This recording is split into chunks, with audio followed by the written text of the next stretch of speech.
এখন আমরা লিখব প্রফিট এবং লস। আমাদের প্রফিট যেহেতু আয়, এটি আমাদের ক্রেডিট পাশে যাবে, এবং লস হওয়ার কারণে এটি আমাদের ডেবিট পাশে আসবে।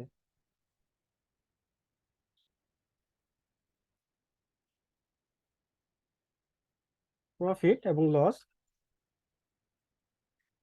আমাদের লসের পরিমাণটি 25,000 টাকা এবং প্রফিটের পরিমাণ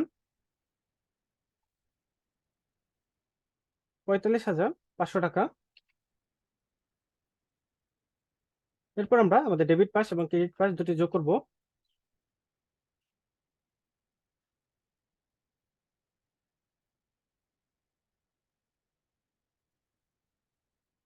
এখন আমরা আমাদের ডেবিট পাস এবং ক্রেডিট পাস দুটি যোগ করব।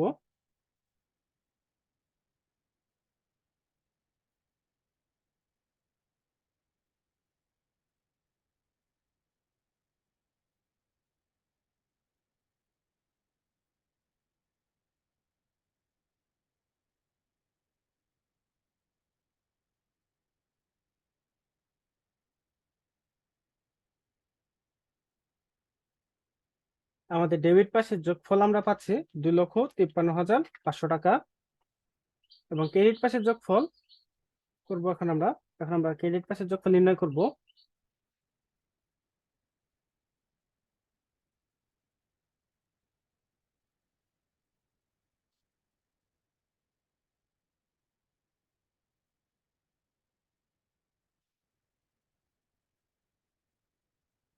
আমাদের ক্রেডিট পাসের যোগফল 2,58,500 টাকা। এখানে আমাদের ডেবিট পাশে 5,000 টাকা ঘাটতি, এজন্য এখানে আমরা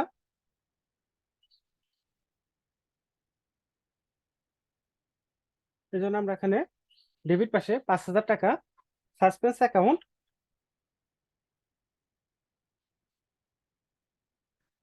অ্যাকাউন্ট বা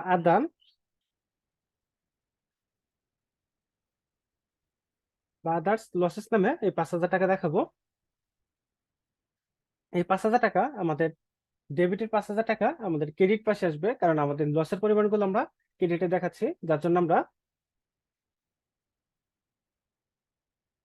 আমরা এখানে ক্রেডিট পাশে আমাদের আদার লসেস এর পরিমাণ দেখাইছি 5,000 টাকা।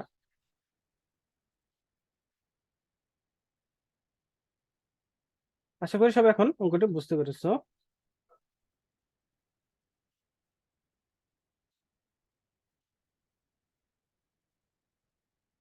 প্রথমে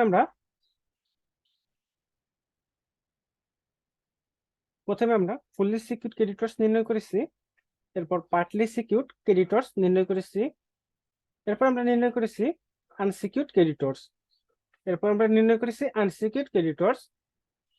আমরা এই তিনটি বের করার পর আমরা আমাদের স্টেটমেন্ট অফ অ্যাফেয়ার্স অ্যাকাউন্টের জন্য এভাবে একটি টেবিল আঁকবো। আঁকার পর লাইবিলিটিস পাশে আমরা প্রথমে লিখবো ফুলি সিকিউরড ক্রেডিটর্স, এখান থেকে আমরা বাদ দিব ভ্যালু অফ সিকিউরিটি, তাহলে আমরা পাবো সারপ্লাস অ্যাজ পার কন্ট্রাক্ট।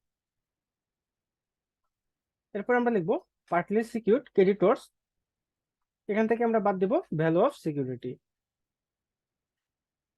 এবং এখানে আমরা যে অ্যামাউন্টটি পাবো সেটি আমরা এক্সপেক্টেড টু র্যাঙ্কে লিখবো। এরপর আমরা লিখবো আনসিকিউরড ক্রেডিটর্স। আনসিকিউরড ক্রেডিটর্সে আমরা এক্সপেক্টেড টু র্যাঙ্কে যে টাকাটি পাবো সেটি আমরা এক্সপেক্টেড টু র্যাঙ্কে লিখবো, এবং গ্রস লাইবিলিটিতে যে টাকাটি পাবো সেটি আমরা গ্রস লাইবিলিটিতে লিখবো।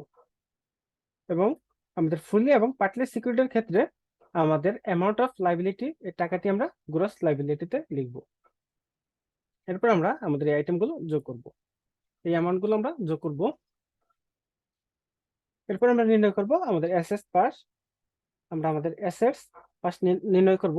এজন্য প্রথমে আমরা লিখেছি, আমরা আমাদের প্রশ্ন থেকে যে আইটেমগুলো অ্যাসেটস এর রয়েছে সেগুলো আমরা এখানে লিখব।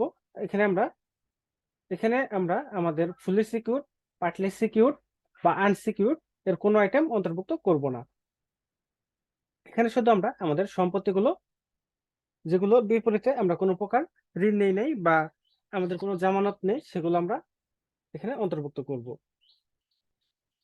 এখানে আমরা বুক ভ্যালু এবং এস্টিমেটেড ভ্যালু দুটি লিখবো। আমরা বুক ভ্যালু পাশে আমরা বুক ভ্যালুর অ্যামাউন্ট লিখবো এবং এস্টিমেটেড টু প্রডিউস পাশে আমরা আমাদের এস্টিমেটেড টু প্রডিউসের অ্যামাউন্ট গুলো লিখবো। এরপর আমরা আমাদের এই আইটেমগুলো যোগ করেছি। যোগ করার পর এখান থেকে আমরা বাদ দিয়েছি রিসিভার ফিস। এখানে আমাদের রিসিভার ফিসের পরিমাণ 10%।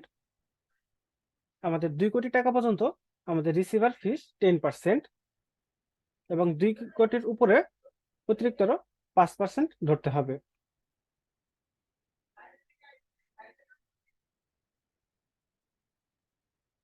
এরপর আমরা এখানে আমাদের ক্যাশ যদি থাকে, ক্যাশ বা ব্যাংক থাকে, তাহলে এটি আমাদের আসবে না। রিসিভার ফিস নির্ণয়ের সময় আমাদের ক্যাশ বা ব্যাংক এটি আমাদের বাদ দিতে হবে। বাদ দেওয়ার পর আমাদের 10% করতে হবে। 10% করার পর আমরা এটি বাদ দিব আমাদের টোটাল অ্যামাউন্ট থেকে। এরপর আমাদের যোগ করতে হবে সারপ্লাস এস পার কন্ট্রা। আমাদের প্রশ্ন এখানে সারপ্লাস এস পার কন্ট্রা থাকলে সেটি আমরা যোগ করব। এরপর আমরা আমাদের এরপর আমরা আমাদের এই টোটাল অ্যামাউন্ট থেকে আমাদের এই অ্যামাউন্টটি বাদ দিব। তাহলে আমরা আমাদের ডেফিসিয়েন্সি অ্যাকাউন্টের পরিমাণ পেয়ে যাব। এরপর আমাদের একটি ডেফিসিয়েন্সি অ্যাকাউন্ট তৈরি করতে হবে। ডেফিসিয়েন্সি অ্যাকাউন্ট তৈরি করার জন্য আমরা এইভাবে একটি ঘর রাখবো। এরপর আমরা ডেবিট পাশে প্রথমে লিখবো ক্যাপিটাল, এরপর net profit, deficiency account, interest on capital, এবং যদি গেইন হয় তাহলে সেই গেইনের পরিমাণটি আমরা লিখবো। এবং ক্রেডিট পাশে আমরা লিখবো নেট লস ড্রয়িং এবং আদার লসেস। এখানে আমাদের সম্পত্তি থেকে যে সকল লসগুলো হয়েছে সেই লসের পরিমাণগুলো লিখবো এবং রিসিভার ফিস থাকলে রিসিভার ফিসের পরিমাণ লিখে আমরা যোগ করব। যদি আমাদের দুই পাশ মিলে তাহলে আমাদের অঙ্কটি বুঝতে হবে সঠিক হয়েছে।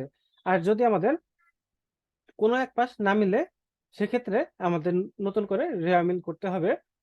রেওয়ামিল করার মাধ্যমে আমাদের দেখতে হবে আমাদের কোন পাশে ঘাটতি রয়েছে।